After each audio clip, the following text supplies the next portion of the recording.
Alam nyo ba na hindi lahat ng importante sa motor napapakita sa video? Minsan yung maliliit na detalye pa ang tunay na nagdadala ng safety, comfort at performance ng biyahe. Kaya ito ang ilang small details na madalas di napapansin pero sobrang mahalaga pala. Isa sa madalas nakakalimutang maintenance sa motor ay ang paglalagay ng langis sa loob ng throttle cable. Kapag tuyo na kasi to, nagkakaroon ng friction kaya mabigat pihitin o minsan mabagal bumalik ang silinyador. Delikado lalo na sa traffic. Para maiwasan to, nilalagyan lang natin ng konting cable oil. Bago ikabit ang front brake cable, mahalaga ang fit check. Dapat sakto ang haba, maayos ang routing at walang pilipit o sagabal. Kapag mali ang fit, pwedeng bumigat-piga ng preno o worse, hindi agad kumagat.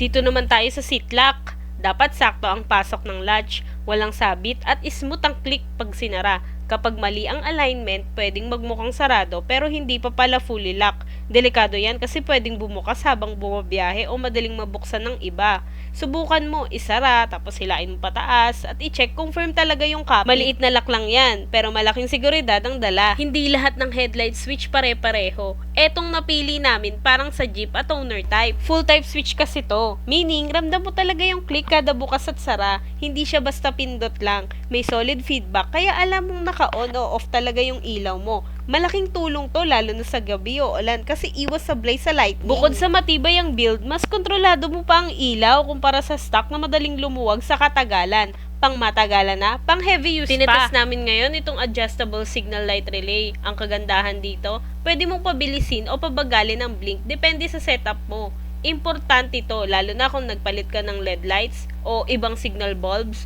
kasi minsan nagiging sobrang bilis o sobrang bagal ang blink. Sa tamang adjustment, mas klaro signal mo sa kalsada at mas napapansin ng kasunod na sasakyan. Hindi lang siya upgrade sa style, upgrade din sa safety at visibility. Reminder mga boss ha, sa signal light, hindi lang ilaw ang mahalaga, dapat sa timing din, di ba? Mahalaga ang timing ng signal light dahil ito ang nagko-communicate sa ibang motorista kung anong gagawin mo sa kalsada. Throttle cable naman tayo. Ito ang nagko-connecta sa handle ng motor mo at sa karburador. Kapag iniikot mo ang handle, ito ang nagdadala ng signal sa makina para magdagdag o magbawas ng power.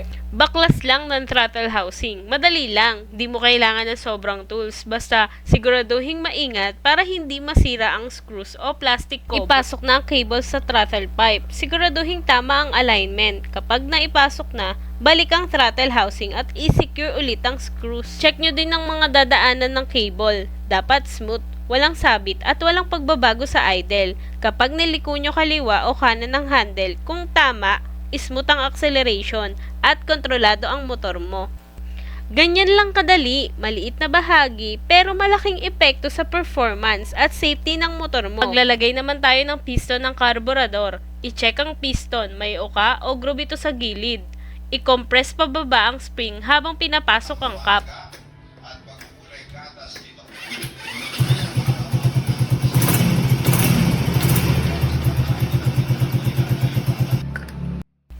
T90 na headlight ang isinalpak natin dito. LED na siya at 5 watts lang pero sure ball na maliwanag at ayos ang buga ng ilaw. Pagkatapos nito, makikita nyo na agad siyang umilaw. Ibig sabihin, tama ang pagka-battery operated natin ng motor.